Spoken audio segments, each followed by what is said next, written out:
Assalamualaikum warahmatullahi wabarakatuh. Sampurasun, salam some. Halo wargi Cianjur yang sudah bergabung di live Instagramnya RSUD Sayang, dan yang sedang menonton kumaha damang. Semoga dimanapun dan kapanpun selalu sehat ya, amin. Senang sekali rasanya hari ini, hari Kamis tanggal 17 Juli 2025, Grisel kembali hadir di podcast kali ini. Sedikit berbeda, namun rasa penasarannya tuh besar sekali. Di depan Grisel sudah ada Dr. Gigi Muhammad Sarbini, WH MKM. Beliau adalah koordinator pelayanan medis RSUD Sayang yang beberapa waktu lalu telah menjalankan misi mulia sekali. Beliau berangkat ke Gaza, Palestina, ya dok ya. Dan kali ini dokter akan berbagi pengalamannya seperti apa di Palestina. Untuk wargi Cianjur yang mau bertanya, boleh silahkan ya. Bagaimana pengalamannya, bagaimana rasa penasarannya gitu mungkin. Ataupun juga mau bertanya seputar pelayanan ataupun juga kesehatan gigi dan mulut, boleh banget ya. Karena dokter adalah dokter gigi juga, jadi bisa menjawab pertanyaan-pertanyaan dari wargi Cianjur. Silahkan, oke. Dokter, apa kabar dok? Baik, alhamdulillah. Alhamdulillah, ini dokter sibuk banget ya dari tadi, kangkring aja terus. Selalu kemana-mana gitu, kayaknya waktunya tuh sibuk sekali dok. Tapi alhamdulillah sehat ya dok ya. Alhamdulillah sehat. Alhamdulillah sehat, luar biasa. Kemudian waktu kapan ya Grisel tuh mendengar katanya dokter Sarbini lagi nggak ada. Emang kemana, cuti ya gitu? Itu dokter Sarbini lagi ke Palestina. Beneran ini kayak bohong gitu loh dok ya. Karena kan mungkin kalau aku taunya hanya dari sosial media keadaan Palestina tuh seperti apa gitu. Makanya ketika aku mendapatkan kabar, Grisel mendapatkan kabar bahwa dokter berangkat ke Palestina, itu Masya Allah banget dok. Grisel penasaran banget itu gimana ceritanya dokter di sana. Wah, banyak banget lah pertanyaan ini hari ini di Grisel ya. Mungkin dokter bisa ceritain dulu kali ya dari awal bagaimana dokter bisa berangkat ke sana, kemudian dari mana sih dokter ini, kenapa bisa dokter yang mewakili mungkin salah satu perwakilan dari Indonesia yang berangkat ke sana, apa nggak ada ketakutan dok gitu? Silakan dok. Ya baik, terima kasih. Assalamualaikum warahmatullahi wabarakatuh, Grisel dan teman-teman sekalian dan warga Cianjur ya. Pertama saya ingin mengucapkan terima kasih pertama kepada pimpinan saya, Direktur RSUD Sayang Cianjur, kemudian juga pada Bapak Bupati dan pemerintah daerah yang sudah mengizinkan saya untuk melaksanakan tugas kemanusiaan ya, ikut bergabung dengan Emergency Medical Team gitu ya. Emergency Medical Team. Ya. Jadi ceritanya sebenarnya saya juga kaget, bukan Grisel aja, saya juga kaget kenapa saya berangkat gitu. Ternyata bukan saya aja wargi Cianjur, beliau juga kaget. Oke. Kenapa saya juga berpikir saya bisa berangkat ke Gaza gitu ya. Jadi saya sebagai subkoordinator pelayanan medis juga, selain itu juga saya aktif di NGO ya, atau di lembaga kemanusiaan Bulan Sabit Merah Indonesia. Bulan Sabit Merah salah satu NGO ya. Oke, siap. Nah, itu sudah lama ya, sejak kejadian gempa di Cianjur gitu ya. Sejak kejadian gempa dokter aktif di sana. Saya juga mengucapkan terima kasih kepada Dewan Pimpinan Pusat Bulan Sabit Merah Indonesia ya, Prof. Basuki dan Dr. Prita dan Pak Zazuli ya saya sebutkan. Nah, sebenarnya saya yang diprioritaskan untuk berangkat ke Gaza itu dokter spesialis ya, yang dibutuhkan di sana kan dokter ortopedi, dokter bedah saraf ya, dokter objin atau bedah mulut atau dokter bedah ya. Nah, kenapa saya bisa berangkat? Saya juga kaget gitu, dan saya diminta untuk membantu untuk berangkat ke sana gitu ya. Dan awalnya memang saya menjadi liaison officer untuk menghubungi beberapa NGO ya. Salah satunya adalah WHO ya, WHO, dan yang kedua itu Rahma ya, NGO dari Amerika, lembaga kemanusiaan yang ada di Amerika. Dan dia khusus concern kepada Emergency Medical Team yang berangkat ke Gaza gitu ya. Dari Amerika sama-sama berangkat ke Gaza. Ya, jadi NGO-nya itu berada di Amerika ya, tepatnya di Michigan. Nah, mereka khusus memberangkatkan medical volunteer yang mau dari seluruh dunia ya. Dari seluruh dunia. Yang ingin berangkat ke Gaza. Nah, jadi awalnya seperti itu. Jadi dan ketika sudah ditentukan nama-nama dokter yang akan berangkat, nah salah satunya ada dokter bedah yang berhalangan. Nah, dari Surabaya waktu itu ya saya ceritakan, dan saya diminta oleh Dewan Pusat Bulan Sabit Merah Indonesia untuk menggantikan gitu. Oh, untuk menggantikan. Ya. Nah, saya juga kaget itu kan. Tanpa berpikir panjang saya, oh ya siap, saya mengiyakan gitu. Tanpa berpikir panjang, Dok. Ya, artinya saya belum minta izin dengan keluarga, dengan istri dan tentunya dengan institusi gitu ya. Betul. Nah, akhirnya saya langsung berkoordinasi dengan pertama dengan kepegawaian ya. Betul. Bagaimana kalau saya berangkat ke sana, apakah saya bisa, dan sudah dikonsulkan dengan BKD ya, BKKPBD. Nah, akhirnya diizinkan ya, karena memang ada bisa cuti tahunan gitu ya. Dan akhirnya saya menyetujui dan saya akhirnya berangkat gitu. Alasan apa sih, Dok? Maksudnya kan kayak tadi dokter enggak berpikir panjang gitu, sedangkan kita sama-sama tahu seperti yang ada di beberapa video-video dan kabar di sosial media, di berita-berita internasional gitu. Kita tahu keadaan Palestina seperti itu. Apa sih yang membuat dokter tuh enggak gentar untuk berangkat gitu? Ya, saya sebenarnya mah ya takut juga gitu ya. Bukan berani. Pasti ada lah ya. Terus ingin jihad, saya juga takut gitu. Takut ya, Dok ya? Ya, takut kena bom, kena ledakan gitu kan. Di sana kan perang, karena kan betul. Di Palestina itu terutama di Gaza ya, itu di wilayah Gaza itu sudah tidak ada, gencatan senjata sudah berakhir gitu ya, sudah diserang lagi. Nah, waktu itu tanggal 15 April saya 15 April. Ya, jadi Gaza sudah berakhir gencatan senjatanya dan diserang lagi gitu. Jadi saya tuh waktu itu berangkat tanggal 14 April. 14 April. Jadi untuk bisa masuk tembus ke Gaza itu, jadi kita melalui Bulan Sabit Merah Indonesia dan bergabung dengan Rahma ya tadi. Nah, dari NGO. Jadi Rahma ini memiliki kekhususan ya, atau saya bilang itu memiliki privilege dengan otoritas tempat Israel tentunya ya, namanya Kogat. Oh, oke. Kalau badan intelijen itu Mossad ya, kalau ini Kogat. Kogat itu Coordination of Government of Activities and Territories. Oke. Jadi itu yang memiliki otoritas untuk siapapun yang mau masuk ke Gaza sebagai medical volunteer atau medical aids, itu mereka yang menentukan gitu. Jadi pihak Israel. Ya. Gerbangnya ada di sini nih ya. Ya, jadi kita istilahnya melakukan apply ya, mulai BSMI dan Rahma, kemudian nanti mereka akan mengirimkan data kita ke Kogat gitu, ke Israel ya. Nah, nanti mereka akan seleksi. Jadi meskipun kita sudah berangkat jadi kita jalan masuknya itu lewat Jordan ya. Jadi kalau kita sebagai medical volunteer itu harus masuknya lewat Jordan. Jadi ada beberapa jalan, ada beberapa akses. Pertama dari Jordan, yang satunya dari Rafah dari Mesir. Nah, kalau kita sebagai medical volunteer itu kita biasanya biasanya harus lewat Jordan. Nah, kita stay, jadi berangkat ke Jordan. Berangkat terbang, take off-nya di Jordan gitu. Kita standby di Jordan. Nah, malam hari sebelum masuk itu kita akan ada pengumuman. Jadi siapa-siapa yang sudah di-approve oleh Kogat tadi itu. Nah, jadi kita bergabung dengan beberapa tim atau medical volunteer dari seluruh negara, ada dari Aljazair, dari Qatar ya, dari Inggris dan dari Kanada. Mereka akan berkumpul. Nah, pada malam hari sebelum berangkat mereka akan berangkat pengumuman siapa aja yang sudah di-approve. Nah, jadi meskipun kita sudah berangkat ke Jordan, belum tentu kita masuk. Oh, belum tentu bisa masuk. Belum. Jadi bisa aja nanti setelah sana dan tidak di-approve atau dicoret, kita balik lagi gitu. Balik kanan ke Indonesia gitu, Dok. Gitu.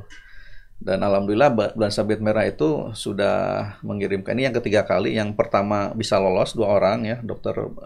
Dani Erlangga ya, spesialis bedah, dan Dr. Nernaldi dari Jogja, spesialis anestesi, bisa masuk 2 orang. Kemudian yang kedua, saya kebetulan yang kedua, IMT kedua, itu kita 5 orang. Ada Prof. Basuki, bedah ortopedi, ada Dr. Prita, Dr. Robjin, kemudian Dr. Dokter bedah mulut ya, Dr. Harpindo, kemudian juga ada Dr. anestesi ya, dan saya sendiri Dr. gigi. Nah, jadi alhamdulillah pada saat sebelum masuk hari H itu malamnya kita hijau, jadi didapatkan approve. dari Kogat ya. Dan ada mungkin sekitar 12 dari dokter spesialis Al Jazair itu dia di reject, nggak bisa masuk. Gitu. Justru dari Al Jazair tuh nggak diperbolehkan masuk ya? Jadi kita bergabung dengan dokter dari Qatar 4 orang ya. Ada dokter 4 orang dari dokter urologi, dokter ortopedi, dokter bedah torak, kemudian dokter mata yang akhirnya kita bersembilan ya, 9 orang bisa masuk gitu ya. Nah, kita melalui Jordan ya, kita perjalanan itu saya ceritakan ini ya. Iya, boleh Dok, cerita aja. Jadi kita dari Malhambari sudah mendapatkan informasi bahwa 9 orang boleh masuk ya lewat Jordan. Itu. Kita berangkat pagi-pagi subuh sudah siap-siap mulai beberapa perbatasan. Jadi pertama perbatasan antara Jordan dengan Israel ya. Namanya Allenby ya, di situ Allenby Port. Nah, kita di situ dicek and recheck gitu. Ya, kita di X-ray, pemeriksaan dan sebagainya ya oleh tentara Israel ya. Aduh, Dok, itu dokter gimana rasanya ya? Kan kalau misalnya ngelihat di VT-VT gitu yang ada gitu kan kayak di TV gitu ya. Itu kan kayak ngeri-ngeri ya tentaranya gitu loh. Apa yang dokter rasakan di sana? Ya, kita tentunya pasti tegang gitu ya. Karena kan kita melalui perbatasan Israel yang selalu dijaga oleh tentara ya, tentara IDF yang bersenjata lengkap. Betul. Dan kita sebagai tenaga medis dicek semua barang-barang ya. Kita hanya diperbolehkan bawa 1 koper, 1 tas rangsel dan 1 tas pinggang. Uang pun dibatasi, uang hanya boleh membawa $300 ya. $300. Ya, $300 dan barang bawaan juga dibatasi gitu ya. Jadi semua akan dicek ya barang-barang itu. Sedetail itu, Dok. Ya, sedetail itu. Jadi ketika kita menggunakan angkutan terus berhenti ganti mobil, nanti angkut lagi, nanti ada pemeriksaan lagi, X-ray, dan alhamdulillah kita bisa lolos semua pemeriksaan ya. Itu berapa pemeriksaan, Dok? Itu pertama kita di Jordan set 1 kali, kemudian di Israel setnya 1 kali, kemudian nanti ada perbatasan lain ketika mau masuk Gaza 1 kali, jadi hampir 3 kali lah. 3 kali ya? 3 kali. Wah. Jadi kita melalui Jordan, kemudian kalau dilihat di peta itu ya dari arah utara tuh ke sisi barat Yerusalem, nanti terus ke bawah nanti kita akan masuk lewat namanya Karim Abu Salam ya. Kalau di peta tuh nama Karim Salom ya. Nah, itu nanti kita masuk. Kebetulan setelah itu kita masuk lewat Kisupim langsung masuk ke Gaza. Gitu. Langsung masuk ke Gaza. Ya, Gaza Selatan. Kebetulan saya ditempatkan di Rumah Sakit An-Nasr atau Nasr Kompleks di Khan Yunis namanya, Gaza Selatan. Oke. Gitu. Nah, setelah sampai di perbatasan itu kita dijemput oleh tim dari Rahma ya, menggunakan bis. Nah, kita kan diturunin di perbatasan Israel, kita jalan kaki ya, paling sekitar 100 meter, bawa koper, masuk lagi ke bis yang menjemput, langsung kita masuk ke Gaza gitu. Ya, jadi selama perjalanan itu ya kita ya tercengang gitu ya melihat kondisi pertama kita kalau melihat di tepi barat gitu ya, di Palestina yang tepi barat itu memang kondisinya sangat bagus sekali, tapi ketika masuk ke Gaza itu sangat melihat sangat kaget ya, udah hancur gitu ya bangunan-bangunan itu. Kondisinya tuh sama seperti yang diperlihatkan di sosial media, Dok. Iya, jadi kalau Grisel teman-teman sekalian lihat di Instagram itu kan Daily Palestinian itu pasti kan bangunan bom itu ya, bom itu tiap 5 menit sekali ya. Tiap 5 menit sekali. 5 menit atau 15 menit ya. Kalau saya memperhatikan awal saya masuk ke rumah sakit, kemudian saya ditempatkan di Rumah Sakit An-Nasr di lantai 4 ya. Ya di lantai 4 itu. Kita di guest house-nya bergabung dengan medical volunteer yang lain dari MAP, dari MSF, dari teman-teman ada yang dari Spanyol, ada yang dari Yunani, macam-macam kita bergabung di situ. Bahkan banyak medical volunteer juga yang non Muslim ikut bergabung ya. Justru non Muslim pun ikut bergabung di sana ya, Dok. Jadi ketika kita masuk ke Gaza itu yang terdengar tuh suara berdengung yang itu apa sih itu? Oh, itu ternyata drone. Kalau orang sana menyebutnya Zanana, itu drone. Jadi si drone itu 24 jam. 24 jam? Ya, drone itu 24 jam, suaranya sangat membisingkan gitu ya. Jadi dekat sekali di atas kepala, berapa mungkin sekitar berapa ratus meter lah di atas kita gitu. Jadi jadi si drone itu bisa mendeteksi bisa face screen atau face recognition. Jadi bisa mendetek kita itu siapa, bisa langsung bisa di apa namanya? Oh ini namanya siapa tuh bisa dicek gitu. Ini kayak di film-film ya. Iya. Segitunya dong. Ya. Terus sampai di gedung kita istirahat ya, kita bertemu dengan tim dari rumah sakit ya, kita diajak keliling ya, diperkenalkan dengan tim dari rumah sakit An-Nasr ya. Waktu itu diterima oleh Mr. Osama ya, orang Palestina. Terus terdengar suara ledakan bom gitu. Jadi si bom itu bisa kita kalau getarannya kencang, itu berarti setengah kilo dari kita gitu. Saya udah kayak gempa aja dong. Kayak gempa gitu ya, rasanya dong. Gempa skala 3 lah gitu. Lumayan tahu skala 3 dok. Lumayan banget itu mah, bukan gede atau itu skala 3 mah ya. Selama 2 hari pertama saya nggak bisa tidur atau stres. Nggak bisa tenang. Sempet ngalamin itu dok. Iya, jadi nggak tenang gitu ya dok. Dikasih tahu oleh teman-teman yang udah kesana, tenang aja dok, katanya nanti mungkin 2 atau 3 hari sudah biasa lah mendengar suara bom gitu. Cepet juga ya 2 sampai 3 sampai 3 hari loh. Jadi kita saya kan memperhatikan ya di lantai gedung lantai 4 gitu ya. Kebetulan ada view yang bisa dilihat di balkon seperti macam balkon gitu. Jadi ketika ada jet yang lewat gitu ya, misalnya setelah itu nanti terdengar bom ya. Nah, setelah itu mungkin 5 menit akan banyak ambulan ya yang membawa korban ledakan itu. Jadi ada 2, nanti si ambulan itu ada yang ke kamar jenazah, ada yang ke emergensi gitu ya. Biasa. Ngeri banget. Saya juga sempat mendokumentasikan ya, tapi kalau misalkan ya hanya apa namanya itu rata-rata ya korban itu setiap kali ada ledakan bom tuh mungkin bisa antara 5 sampai 10 gitu ya yang meninggal, yang syahid ya gitu. Tapi saya berbincang dengan dengan dokter-dokter di sana yang keluarganya meninggal atau rumahnya hancur dan sebagainya. Mereka seolah-olah tidak merasa sedih dan sebagainya. Dia hanya mengatakan hasbunallah wa ni'mal wakil wa ni'mal nasir. Jadi kalau ketika dia meninggal atau syahid, mereka selalu senang gitu dok. Ya, aduh, jadi saya jadi sedih dok. Maksudnya tuh mereka tidak ada kesedihan karena akan syahid gitu ya.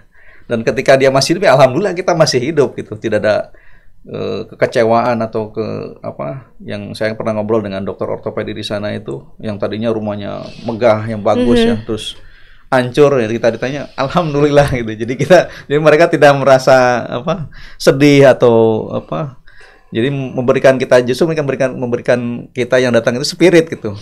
Mereka dengan masalah yang berat aja selalu tetap bersemangat gitu ya. Dan ketika saya melewati perjalanan dari menuju ke rumah sakit itu, sepanjang jalan itu kan banyak orang yang berjualan apapun gitu dalam kondisi seadanya di tenda-tenda.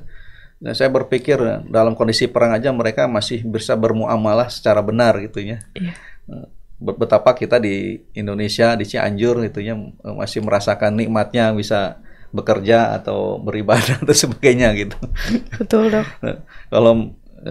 Dan ketika kita ke sana itu mereka sangat menyambut hangat gitu ya, orang-orang di sana tuh, baik keluarga pasien atau dokter-dokter ya, semua merangkul kita, mengatakan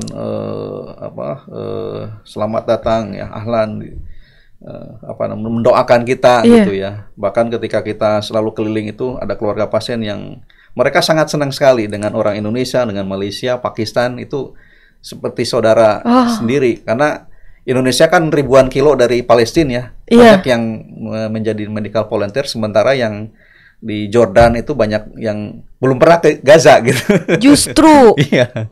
Gitu. Jadi kita dikasih sebutir kue saja kita terima, mereka sangat senang sekali gitu. Dan seperti saudara lah gitu ya. Solid banget gitu ya dok di sana. Dalam kondisi perang itu di Palestina itu ikhwannya sama Muslim sangat kuat gitu. Dan banyak yang mengatakan bahwa justru kita mendapatkan inspirasi atau mendapatkan hikmahnya ya ketika kita ke sana gitu. Iya pasti Jadi dok. kalau kita mendapatkan rasa masalah, syukurnya tuh ya, akan sangat meningkat ya, gitu ya. Betul. Jadi kalau kita kan kadang-kadang telat makan atau hanya masalah sedikit aja sudah sudah pusing 7 gitu, keliling gitu ya. Tapi mereka di sana hanya untuk mendapatkan makan gandum itu sangat kesulitan, air minum dan sebagainya. Tapi mereka, masya Allah, jadi mereka di sana orang-orang Palestina itu tetap tegar, tetap melaksanakan sholat, tetap berzikir gitu, terus baca Al-Quran. Merinding gitu. banget dok, ya Allah. Jadi, wah ini kita aja di Indonesia dalam kondisi yang sangat baik gitu, ya cukup baik lah ya dok, nikmat gitu, nikmat, dikasih hanya kesulitan sedikit sudah sudah lupa segala-gala, sudah ya begitulah. Itu. Jadi di sana saya selama 14 hari ya. Selama 14 hari 2 minggu ya dok? 2 minggu. Nah jadi kita itu sudah ditentukan titik koordinatnya di Rumah Sakit An-Nasr di Gaza Selatan ya. Gaza Selatan. Titik kita ini sudah diketahui oleh pihak otoritas sana ya. Jadi kalau ada medical volunteer dari negara lain, misalnya dari seluruh negara datang ke Palestina itu ya insya Allah ya. Jadi insya Allah si tempat itu, titik itu tidak akan dibom oleh Israel karena kan banyak orang asing di sana. Gitu, oke. Kita kan bergabung dengan medical volunteer dari negara-negara lain, kita ketemu dengan orang Inggris ya, UK, si Edward, ada si Profesor Christos yang terkenal dari Yunani gitu ya, ENT. Kemudian ada juga Dr. Raul yang anestesi dari Spanyol ya. Bahkan justru si Raul itu teman saya itu mereka belum pulang sampai sekarang. Mereka pengen 6 bulan di sana gitu. Semoga diberikan kesehatan ya yang masih berjuang di sana. Dan dia ingin, sebenarnya kalau yang saya tahu, dia ketika saya ngobrol dengan dia itu dia ingin mempelajari Islam gitu ya. Gitu. Aduh, jadi dia merinding lagi. Diajak sholat zuhur sama teman-temannya ikut gitu ya. Ikut gitu ya. Jadi dan terakhir saya WA-an bersama beliau sama dia itu gimana kondisinya? Saya masih di sini gitu. Kondisi semakin tertekan karena tentara sudah semakin dekat gitu. Jadi tank-tank dan tentara sudah semakin dekat dengan Nasr Komplek ya. Kalau waktu saya ke sana itu kan masih tidak ada kelihatan tentara ya. Cuman bangunan sekitar sudah hancur. Nah, sekarang itu tentara sudah mulai tank-tank Merkava itu udah dekat situ katanya gitu. Kondisi semakin tertekan gitu. Ngeri banget dok, ya Allah. Nah, jadi titik koordinat kita sudah ditentukan dan ketika kita ingin bergerak ke satu titik, misalkan sebagai contoh kita kemarin ingin mengunjungi klinik Bulan Sabit Merah ya, Dr. Amin itu, dan ke kliniknya Rahma, kita sudah lapor dulu ke pihak Kogat. Ya. Jadi segala pergerakan tuh dilaporkan gitu ya dok nanti mereka pantau jadi jalurnya dan jam berapa sampai jam berapa gitu. Nah, kita bergerak, habis itu nanti sampai setelah menjelang zuhur kita balik lagi gitu. Jadi segala pergerakan kita sudah dipantau oleh pihak otoritas Israel sana. Jadi dan di sana barang-barang sangat mahal jelasnya karena kan perang. Mata uang di sana mata uang Israel namanya shekel. Shekel ya, tulisannya shekel, bukan sengkel, shekel. Dolar atau shekel Israel ya yang berlaku. Jadi satu butir telur itu harganya tuh bisa sekitar $20 ya, $30 mungkin ya. Jadi sangat mahal sekali itu. Mahal banget itu mah ya. Ya, jadi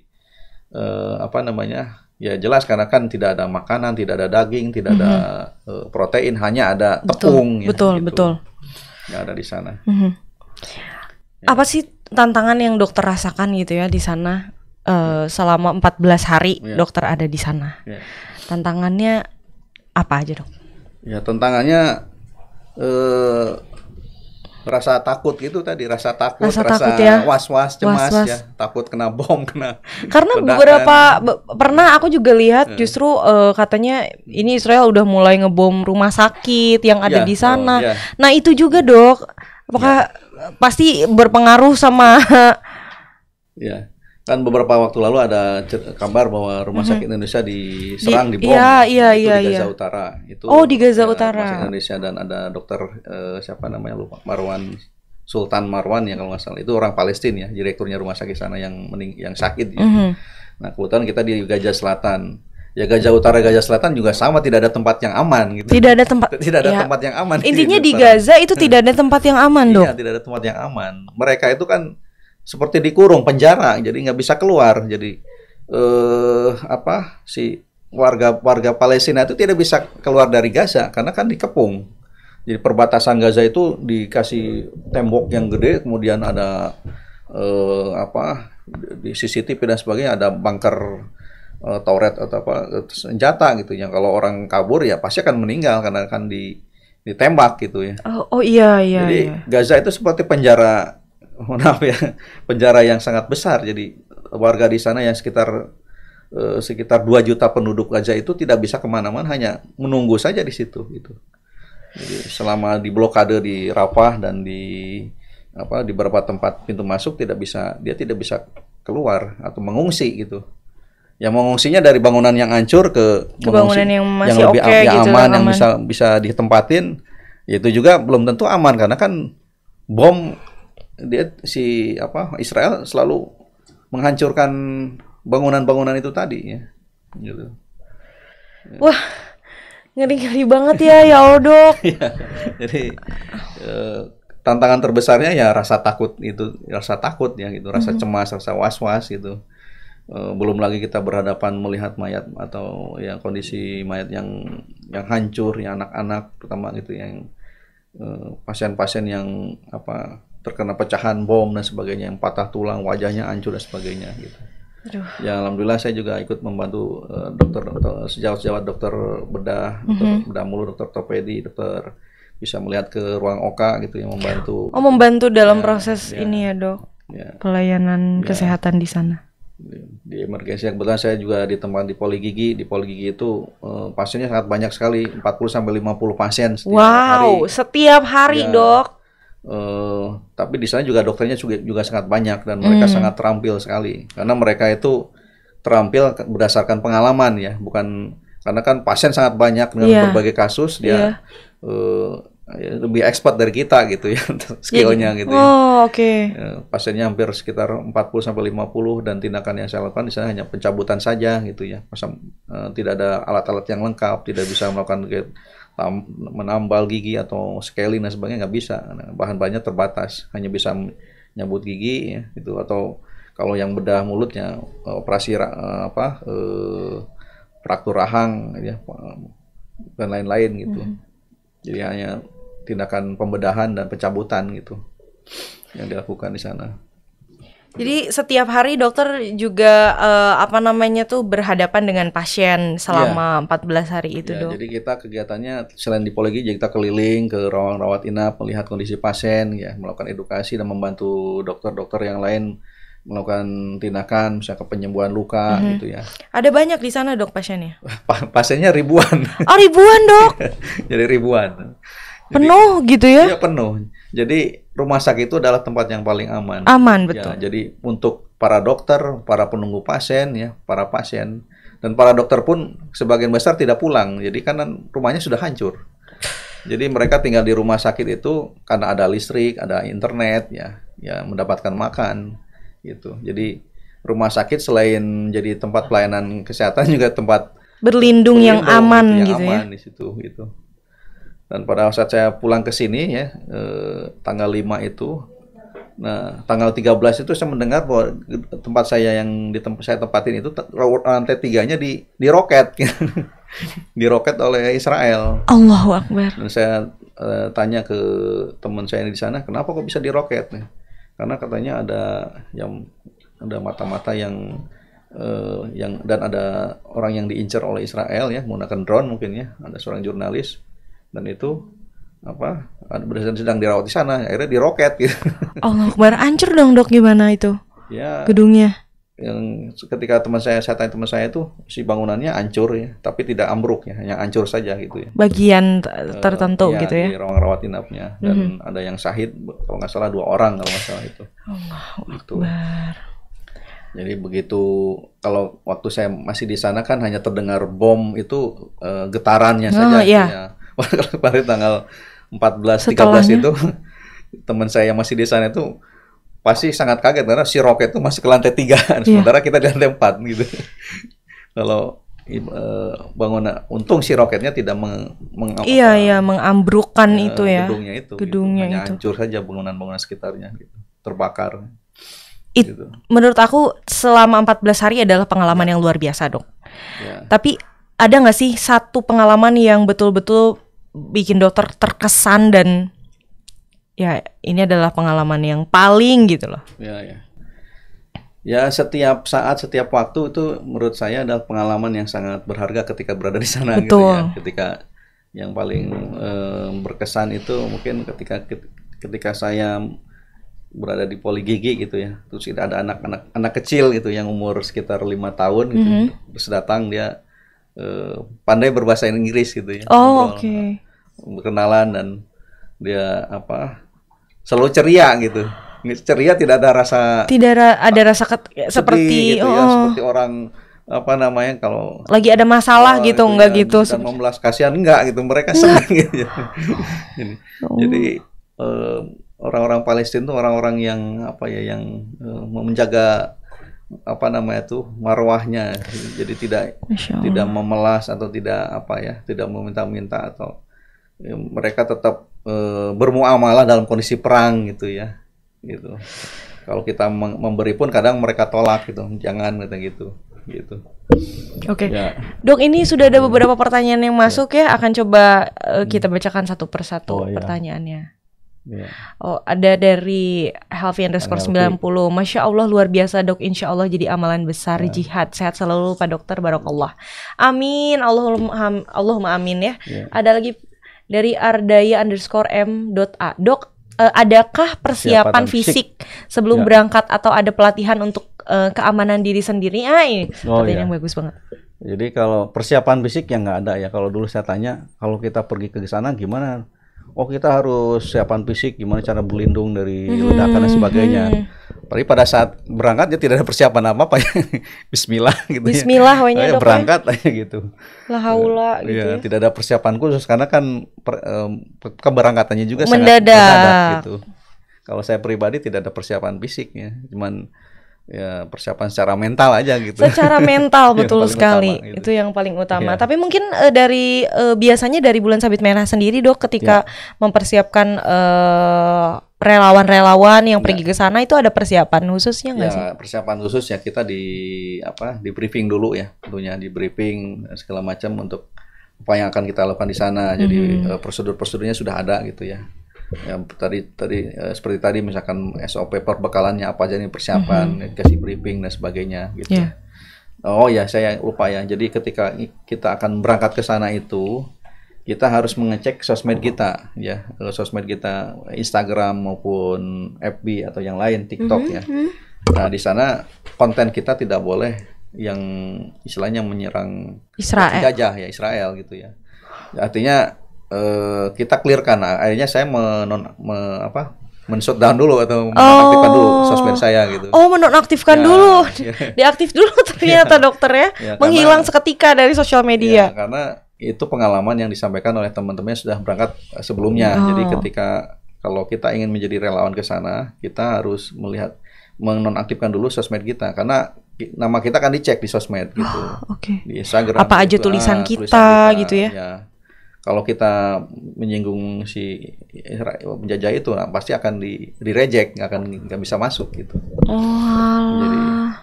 Jadi perang sosmed itu bagi teman-teman yang tidak akan berangkat ke Gaza, tapi kalau bagi yang mau berangkat jangan sebagai gitu ya. Medical volunteer, sebaiknya kita harus berhati-hati juga di sosmed. Karena nama kita akan dicek di sana. Dan salah satu overhaul dari Kogat itu dari sosmed. Persyaratannya adalah dari sosmed ya, apalagi gitu ya.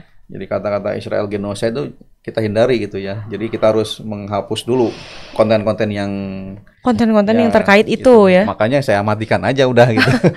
Jadi nanti kalau dicek kan nggak ada. Pusing iya betul. Betul dok. Betul. Oke. Ada lagi, ada dari Collapsed Sky.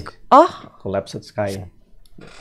Ya itulah pokoknya. Ya, selama di sana momen apa yang paling Selama membekas? dokter di sana, momen apa yang paling membekas untuk dokter, dan sebenarnya bantuan seperti apa yang bisa kita berikan Ya. dari jauh ya dok gitu. Tadi Ya. kan kalau membekas tadi ya yang ketika dokter melakukan Oh, ya.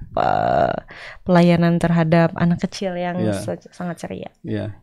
Ya, kalau bantuan yang bisa diberikan ya kita tentunya berdoa ya, karena kan doa adalah senjatanya utama umat muslim. Betul. Kita berdoa setiap subuh dalam doa kunut gitu ya, mendoakan warga Palestina khususnya Gaza gitu. Yang kedua, kita bisa, kalau yang tidak akan berangkat ke sana, kita bisa berjuang melalui sosmed tadi itu ya, menyerukan untuk Free Palestine. Free Palestine dan sebagainya gitu. Yang ketiga ya kita bisa berdonasi yang bisa kita sampaikan ke lembaga-lembaga yang terpercaya gitu ya. Mau mau dalam bentuk materi atau dalam bentuk apapun. Yang keempat ya, kalau ingin menjadi tenaga yang ingin berangkat ke sana juga bisa gitu ya. Open volunteer. Ya, baik medical volunteer atau medical aids juga bisa gitu. Oh, bisa dok. Bisa.